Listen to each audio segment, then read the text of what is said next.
Welcome to the Yeah We Know podcast, part of the Morgan Knows podcast network. You're in the ring with Jimmy, Rod, and Chris. Rod, what are you hot about today? Listen, I'll tell you what, Jim. Every once in a while, I tell you something that I'm hot about that comes completely out of left field on you, right? And I'm going to tell you right now that I'm hot about Mountain Dew, which is also going to surprise you because that is normally the nectar of the gods for me. But I have decided in my older age now, I'm not a kid. I don't need a can of Mountain Dew for any reason any longer. Give me the 16.9 fluid ounce bottles. Give me the 20 ounce bottle. I have absolutely no reason for a 12 ounce Mountain Dew can, Jimmy. I feel like Andre the Giant when I'm holding it in my hand. I feel that I can drink it too quickly. Cans of Mountain Dew are out for me, but the good people of Mountain Dew, I still love you. I love all your flavors. We are here to be sponsored by you anytime you want to jump on board. So I just think in general, you want to go with a bottle because it's just easier. You can close it nice and easy. You don't have to worry about it going bad. It's funny you mentioned cans. Tonight is the first night I bought a 12 pack of cans of anything, and I can't even remember how long. I'm a Dr. Pepper Zero guy now. I've changed to Dr. Pepper Zero. Love the taste. Goes down nice and smooth. Can't find it some places. Okay? Had to buy the cans instead of the bottles today. I understand where you're coming from, though. I am pro bottle as well. Chris King, these are plastic bottles, not glass ones. That was a good one, Jim. That was really good. Mess with me. That was good. I am definitely a fan of the can. I'm going to give it to you a couple different ways. One, I don't know why it's so funny. One, Rod, you can get 16-ounce cans just about anywhere you want. They sell them in pint-sized cans. And you're not going to feel like Andre the Giant. What do I do, Chris? I'm walking into the convenience store and walking out with 12 of those in a bag. They don't put those in any kind of ring or boxed form. That's what I need. You can get the 16.9s in the ring form, right? I know they're not good for the seagulls. Seagull people, don't get at me, but that's what I like. Two. Not the seagull. You shouldn't be buying plastic. You should stick with cans or glass. And yes, you can get glass bottles.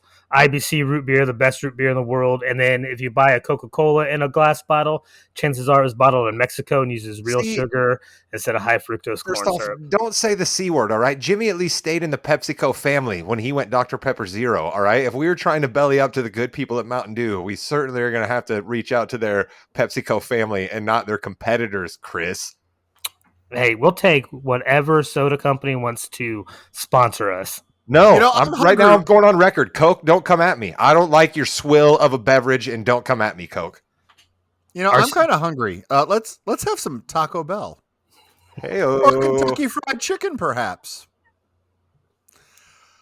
Anyway, speaking of wrestling, we're going to talk about that today. We've got a recap of Night of Champions, a little bit of Raw talk. Then I'm going to throw some mid-carders at these two yahoos over here and see what they have to say, where they're going to go after this huge brand split. Let's talk about this brand split, gentlemen. It has been about, 3 weeks, for about a month since the draft, really. And let me check my notes. There's not been one Raw where the brand split has been upheld, especially last night's Raw, where they just said, by the way, we're recording this on Tuesday. Anything that happens between now and Friday, who knows? They said, and I quote, brand split, who cares? We're just going to throw this match together because it's a good match. They should probably think about that. Maybe just put matches together that make sense. What do you think, Rod? Well, I mean, at least they gave us the facade of Pierce had to call it in, right? Like he had to get H on the phone and make sure that he had, it okay on. Maybe he got Vince on the phone. Again, I don't know. We're told that H is running the show, but Jimmy and I, and now Chris coming along, learning from us, the Jedi Masters, no different right now. So I at least like that, but no, it's ridiculous. All right, we have buried the lead. We have new champion Shayna Baszler and Ronda Rousey are your new tag team champions. They are undisputed in a fantastic match. Oh wait, that was the first. No, not sorry. That was another match. Baszler and Rousey won the Fatal 4-Way match. Is my computer system update, so that'll be fun. It's fine. I think they're the people that need to be the champions.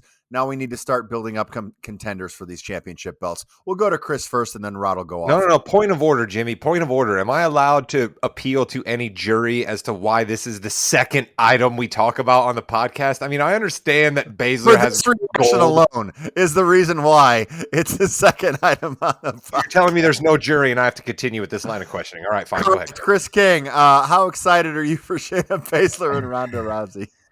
I wasn't. Listen, the match wasn't that great. I'll be honest. I wasn't. Not at all. But one thing I will say is that somebody in the WWE listens to the Yeah We Know podcast, because last week we had a big conversation about Green and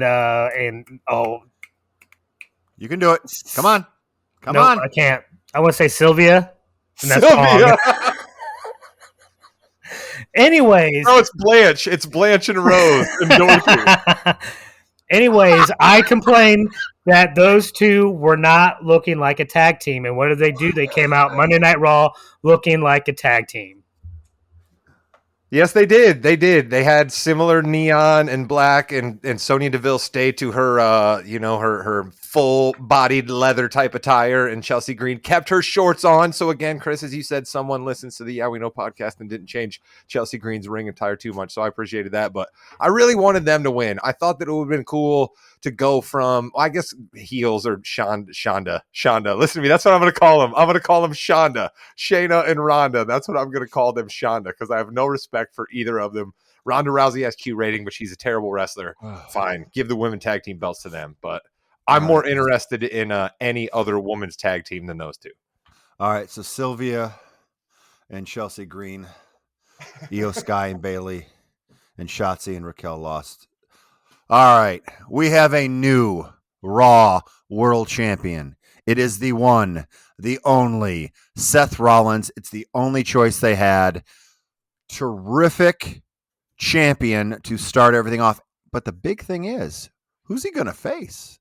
Rod, how excited were you when Seth Rollins won?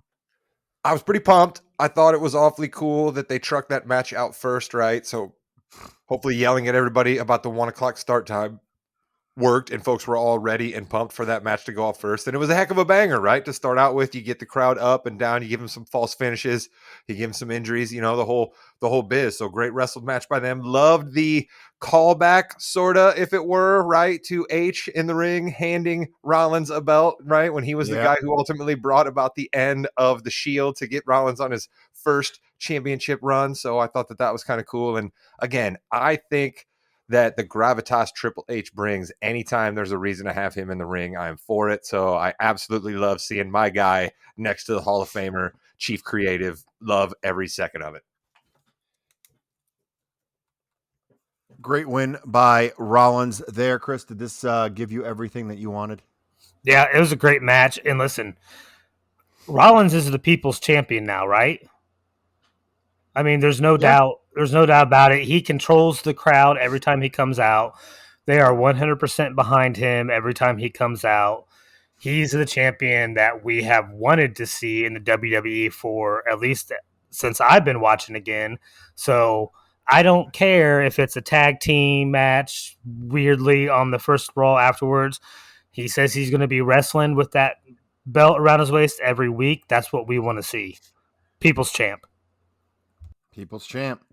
Another person who is very over with the people is, of course, Becky Lynch, who lost to Trish Stratus with some help from Zoe Stark. This is what I kind of like to see, though, when they bring back an older veteran, have them put somebody up with them.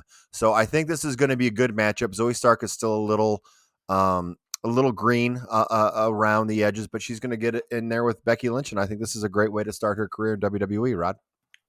You know what I kind of felt like that was? I said, why not do Becky Lynch and have her do something with Raquel? But clearly we're still going to have Raquel involved in the tag team scene. So this is birthing someone else, though, as I was talking about, right? You always make sure you're trying to use Becky Lynch in two ways, right? She's the man of the people. Everybody's going to love her. She's a main attraction. But let's help build some other people up to be main attraction someday. And I don't know much about this Zoe Stark, but hey, if she's going to be involved in a package with the man, I certainly will be watching.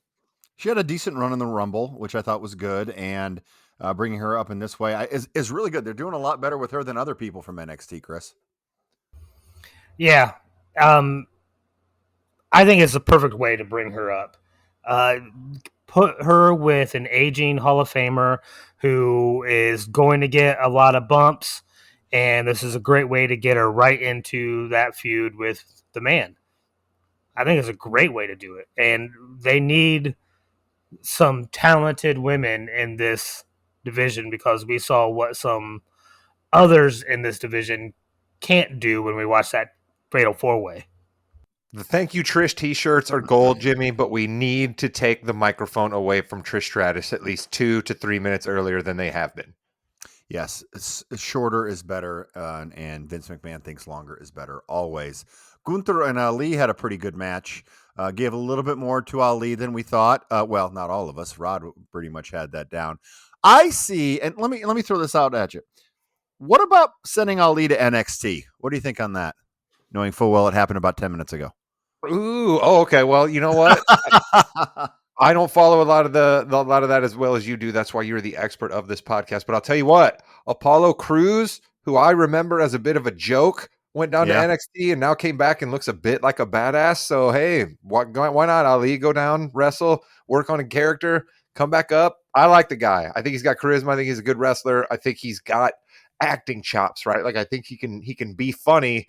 And so, hey, more power to him. Go get some more wrestling in NXT because certainly they're not going to put you on TV much on the main roster. We'll mention to Raw a little bit. Looks like Gunther and Riddle are going to go against each other next. I kind of think that's going to be a pretty hard-hitting contest there, Chris Kane. You like that for the next feud with Gunther? I think that's a good feud. Riddle can purport himself well in the ring, even if he is a little goofy at times. I don't see Gunther losing his belt to Riddle, though. At times, is being generous to Riddle. I've come around on the guy because he's not involved with the Seth Rollins feud anymore, and he's down with our guys Kevin and Sammy. But goofy at times is generous. I guess they've put a harder edge on him by giving him his first name, but he's still the original bro, and it's time to just be Matt Riddle. In a match that we just glossed over in our prediction show, because why would they have Asuka beat Bianca at Night of Champions instead of WrestleMania? Because that would have been the time to do it if they were going to do it at all. They had Asuka beat Bianca Belair at Night of Champions to end her streak. I kind of like the way they did it, where Asuka missed the mist, but then put it on her hand. I thought that was a little creative there. Listen, I'm happy. You're never going to, more Asuka the better. That's my philosophy. Chris King. I completely agree with you. I think I've been upfront from the very beginning. I was impressed with her the first time I saw her in the ring, and I'm glad to see her have a belt around her waist. All right, Rod. Did you think that this was the right way to do it, Rod? No, absolutely not. Did I think that this was the right way to do it? I'm one who says that the EST is becoming a tad bit stale, so you could convince me that we need to get to her losing the belt, but a schmaz at Night of the Champions to Asuka, I will say this, though. It's the first time wrestling has made me go, holy shit, in quite a while. I absolutely did not see that coming, so it's good to get a deke every once in a while. That's what we watch this for, but I was quite surprised that in Jeddah Superdome, Saudi Arabia, Bianca Belair would lost the belt that way. She hadn't been on her back in a long time. In another match that was not a surprise, Rhea Ripley absolutely destroyed Natalya. You can say what you want about Shayna Baszler and Ronda Rousey, okay? They are not portrayed as the big badass as they think they are. Rhea Ripley is portrayed, has the character, has the look, has the mic skills as well. Rhea Ripley is your badass, and I love every second of it. I know you do, Rod. Yeah, I mean, somebody on this podcast named her Female Wrestler of the Year last year, right? And I was probably a year early on that because I think she's going to be a runaway freight train winner this year. But I guess it just speaks to how smart I might be, right, Jim? I think that's exactly what it is, Rod, because you're just ahead of the curve. But here's the thing. I hope Natty got herself a nice fat paycheck for that, which we all know that she probably did because that's why people go to Saudi Arabia in the first place. But my Lord, getting trucked out there just to do the heart gimmick where you give the sunglasses away to then absolutely get trucked. Man, it's literally what she was out there. The other thing I want to mention, because I'm sure we're not going to get to it anywhere here. I did I sort of loved, right, the consistency of, all right, if we're making the female stars wear these full body suits, we absolutely cannot have the female referees in just the short sleeve t-shirts. They had to have long sleeve shirts on underneath the referee shirt. And I was like, well, at least we're consistent. You have to, because, if you see an elbow, people could get a little crazy, right, Chris King? Chris, I mean, you're probably pro all this stuff. You like the big, skirts on everybody and dresses, ankle length. Ankles do it for me. Let's just leave it there. Lesnar beat Rhodes when Rhodes couldn't continue. It was what was expected because they're going to have their big blow-off match, hopefully here at SummerSlam. I like this direction they're going. Rhodes had another pretty good promo on Raw where he said Lesnar is afraid of him. Cody Rhodes guy has to win this third match, right, Chris? Yeah, right. I mean, that's what he's there for. He's not on the roster to lose. And yeah, he can lose, and he can always technically say he didn't really lose. He was unconscious and unable to fight back. He didn't necessarily give up or tap out. Like, that's a safe way for your babyface to lose a match and then go into, which I imagine would be SummerSlam would be the next big one that they would probably do. I doubt they do one at Money in the Bank. Yeah, you never know. They could. Rod?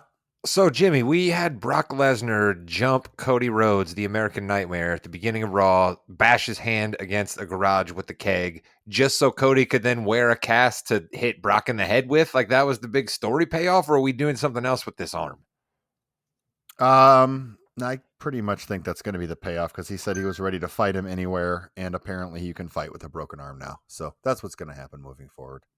Other than that, it was fine. I mean, I think Rhodes and Lesnar have good chemistry. You were spot on when you called that out in our preview before this premium live event. So, all right, fine. Get Brock a little time up in the woods of Saskatchewan hunting, and then he'll come back and wrap it up at SummerSlam with Cody. That's fine. I don't know what we're going to do with Cody at Money in the Bank. Maybe he's going to get time off because of this arm, right? Maybe they're going to say he needs to sit out for a week or two because of that. So I guess he's earned it, but I don't know, man. It wasn't that great.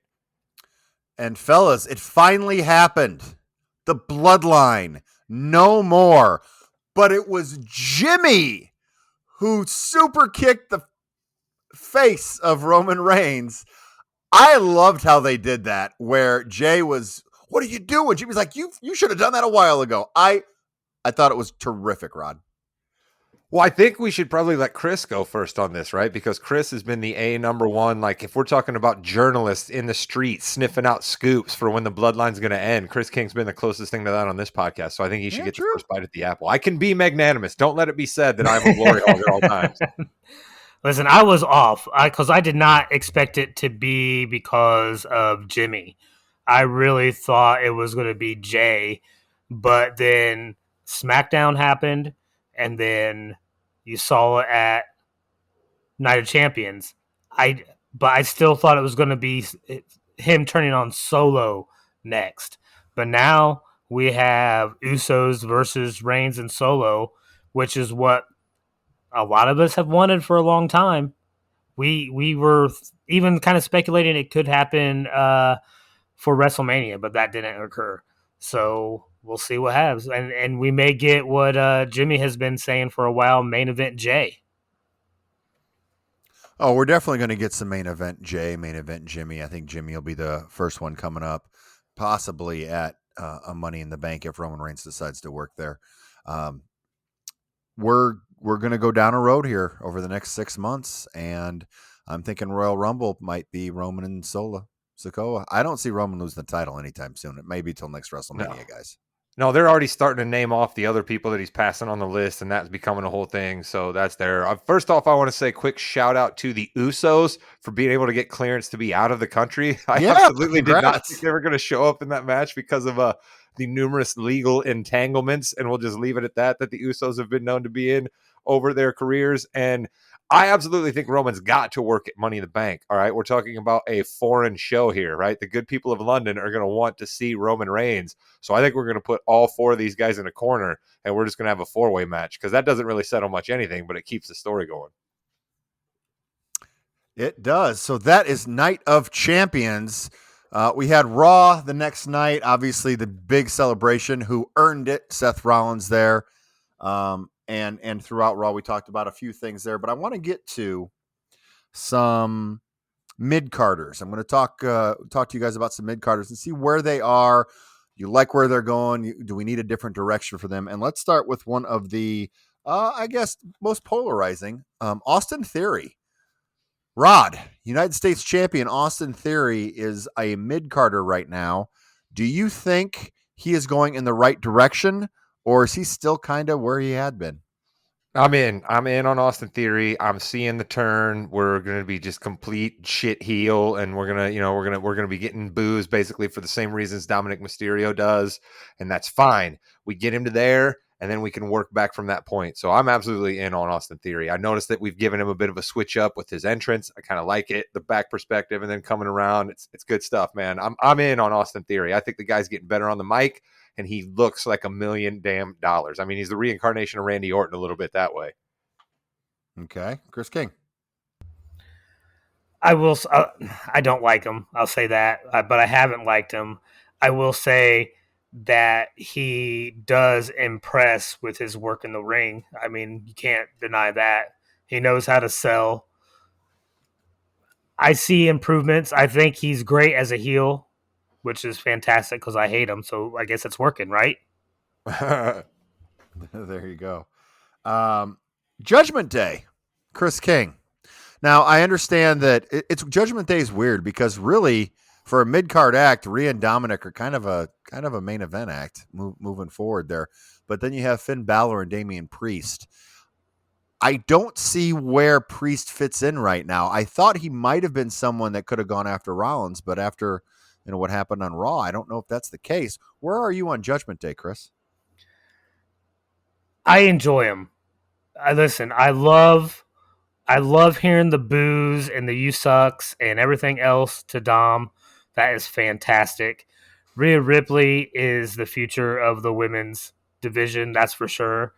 I like Damian Priest. I don't think he's getting maybe enough love, but Finn Balor is also great in the ring as well.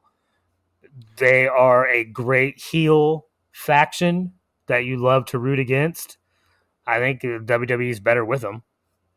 Rod, I thought that they were going to kind of catapult Damian Priest after the Bad Bunny stuff, because when that happens, you kind of need to make him a little bit better. I don't think they have yet, though.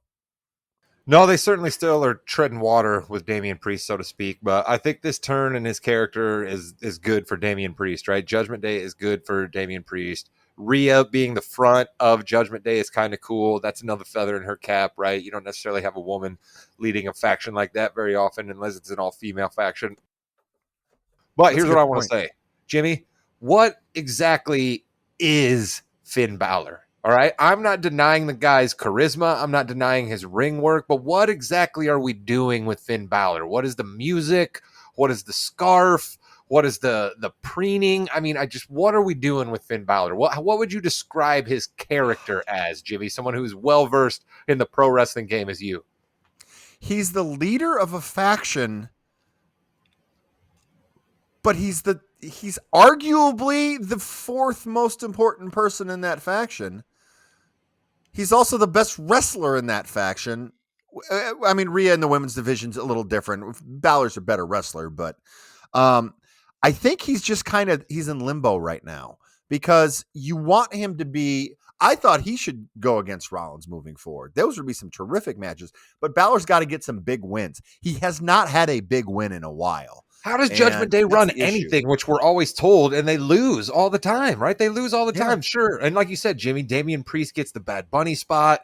Dom gets the complete crowd reaction that no other heel does. Rhea's the champion. She's the sparkling, shiny new thing at all times. And Finn Balor just walks out, does that thing with the shoulders, right? Has a scarf hanging out of his back pocket for no reason. Talks almost like a gangster a little bit, right? Like talks a little bit like a gangster. And this is supposed to be like a gothic street faction. I don't know, man. I'm in on the Judgment Day, I guess, because you need innings eaters. But good Lord, I don't know what Finn Balor is. But that's good. I mean, they are innings eaters because you put any one of those in the ring, you're either going to get a terrific match or huge heat or both. And that's what you need in wrestling, right, Chris?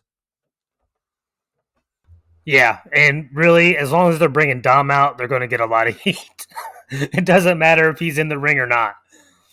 He is so over that AEW had a pay-per-view this past weekend, and just not to get into too much detail, but one of the gimmicks is they come out and someone does raps about people. Well, Buddy Matthews is in AEW and he's dating Rhea Ripley. He mentioned that he was getting two-timed by Dominic or whatever, and the crowd went crazy. And Rhea said, "Thanks for over on both. Thanks for over on both shows on Instagram," and Twitter, which I thought was great. And they are, and that's how over that group is. And you've got to give everyone in that credit that they have really done a great job with that. Yeah, Finn Balor heads out there. Don't come for me, all right? I'm not completely assassinating your guy. Hey, you're talking to, Finn Balor's probably number 3 on my list right now of all-time favorites, but it's not going after him. It's just, what are they doing with him? Not really sure. Speaking of what are we doing with him, let's talk about Bayley. To me, ever since Bayley came back last year, she's still working on that knee injury, I think. I mean, she was out for a long time, but she's still kind of getting back into, or maybe becoming what she will become moving forward as a wrestler. Because right now, the Party Crashers, Dakota Kai's out, so that whole storyline's been kind of thrown away. We're not really sure what direction they're going with, and much like Judgment Day, I don't know if. I don't see what the leadership is there, Rod. There's no leadership. The only gimmick we can go to, and I think that they're hinting at it a little bit because, again, communication with Io Sky is difficult. English is not her first or native tongue, but Bayley, I guess, is going to spark out and just be an instigator, and because she's good at that, right? She can play heel, right? We've seen Bayley play heel really, really well. I continue to not understand her ring attire where she has the overall straps just down at her sides at all times for zero reason. I continue to not understand that, but I will continue being the fashion police of this podcast moving forward. Thank you very much. I do love the fact that you call people out on that. And what you need to do with Bayley, Chris, is you need to get Bayley a huge heel and give her a big run, because the Bayley and Bayley buddies comeback would be huge when she turns face again. I do not know who those people are. You'll have to explain the Bayley buddies to me. I keep forgetting you're new. Bayley in NXT was a huge baby face. She kind of came from nothing and was a jobber, lost all the time, got better and better and better. She was a hugger. She hugged everybody. And then, those wacky waving inflatable tube men that you see at places, she had, those are the Bayley buddies. They would pop up when her music hit. Yeah, so that was pretty cool. But that's like a Daniel Bryan type idea for women, eh? A little bit, right? Like Kofi Kingston kind of idea, a little bit. It was more of a natural progression. Yeah, they didn't, because Vince McMahon sees Bayley and he's not seeing future, superstar, and she was, and people loved her, and that's terrific. And she was fantastic in NXT, and has some up and down on the main roster for sure. But again, we're not going after these people. I love Bayley. Bayley's great. It's just, where are they going? Let me be clear. I don't love Bayley. Let me just be clear. You Bayley heads can come at me all you want. I think Bayley is a complete waste of time, but I think that she's got a little bit of gravitas with the fans, so I'd like to see her used in a better way. I do think I enjoy Io Sky a lot more than I do Bayley, and I think that I see them splitting up while Dakota is out. So I don't see the Party Crashers being around too much longer. Speaking of time, tick-tock, Karrion Kross. He started off his rebirth in the WWE by looking at Roman Reigns and flipping over I can't think of what it is right now, hourglass. Flipping over the hourglass. Which does not say TikTok, by the way, which was the greatest call-out ever by Drew McIntyre. That hourglass has got a lot of sand in it, because that's been a while. What are we doing with Karrion Kross, guys? Listen, I'm going to start because this is my most irrational out there. I have absolutely no reason to like Karrion Kross. Much the same way I said about Finn Balor, what is a Karrion Kross? What motivates a Karrion Kross other than these weird cards? He gives us these descriptions about how he strips certain people of, so he's kind of like the Zodiac killer, maybe a little bit, right? Sure. Where he's going after, or not, I guess, no, not the, I'm thinking more the 7 deadly sins guy, right? So he's going after people for things like that. But I love Karrion Kross, man. I think the guy's charismatic. I think he looks like a badass at times in the ring with certain moves. If you gave him the right storylines, like he was over when he popped up and then put that hourglass over on Roman Reigns, people were like, shit, Karrion Kross, okay, let's do this. And then we've gone nowhere. He had a good feud with Drew McIntyre for a while, right? But I think that more had to do with Drew's ability to almost sell anybody than it did with Karrion. But you give me Scarlett, you give me Karrion Kross, I'm at least paying attention. So I'm up on Karrion Kross. And Chris King, may I remind you, your court order against Scarlett is just for in person, so you are allowed to talk about her on the podcast if you wish. Your thoughts on Karrion Kross? Yeah, I'm up on him too. Like, I loved those matches with Drew McIntyre. I thought they were great matches, and I think he's good in just about any match he's in. But I'm with Rod. I don't necessarily understand the character, but when you have Scarlett out there, I don't need to understand the character as much. I'll put it that way. You're a pig. You opened the door with the restraining order comment. Don't even give him a sigh. And finally, and then I'm going to give you your choices on if you want to talk about anybody. Bronson Reed, pretty good in the ring. Strong, throwing people around, loses. Rod. I'm up. Listen, if there's one theme for me that I'm consistent about on this podcast all the time, we had a discussion last week about it with Sonya Deville. I've mentioned it a couple of times here during our we know mid-card roundup, and that's charisma, man. And Bronson Reed has it in spades, which a lot of times bigger guys just don't quite have, right? I'd say Earthquake. That guy had zero personality whatsoever, right? Yokozuna. Now, Yokozuna had a little bit of charisma, I guess, but then you have a guy like Rikishi, a lot of charisma, right? Rikishi came a little bit too much of a joke with all the dancing and Scotty Too Hottie, as much as we loved it. So I think Bronson Reed, charisma, like the sunglasses character, but yeah, we can't. I mean, he's like Omos at this point. He's big and looks great, but he loses. Chris King. Yeah, I'm up on him too. And I think that they're going to start pushing him because he gets a lot of reaction in the ring. He is agile for a big man, so he can do a little bit more things. He is not afraid to climb those turnbuckles and jump off the top ropes. That's something that you want to see out of a guy like that. And I also think that they're going to have to do something with him quick because I don't think guys like that have necessarily the longest career in wrestling. All right. Anybody that you would like to talk on before we head out of here, guys?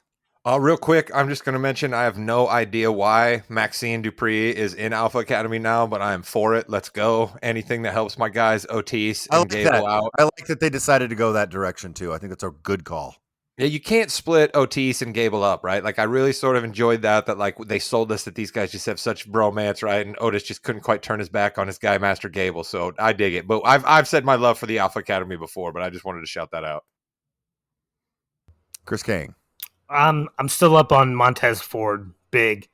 Like, I love watching that dude wrestle, whether it's on his own or even in the Street Profits. That dude has the athleticism you want to see. He doesn't seem to care about his body, as we've seen in multiple premium live events this year. So everything he does is solid gold to me. And with that, you've been listening to the Yeah We Know podcast, part of the More You Knows podcasting network. You're in the ring with Jimmy, Chris, and Rod. Pretty deadly. I see you. All right. I don't know if I entirely know what you're doing. I don't know if I want to put my arms completely around it yet, but I see you. You have a lot of charisma. I see you. Pretty deadly. All right. Just keep doing work and we'll see if maybe you can get yourself a spot on the coveted Yeah We Know podcast in the ring with Jimmy, Chris, and Rod. Goodbye, Internet.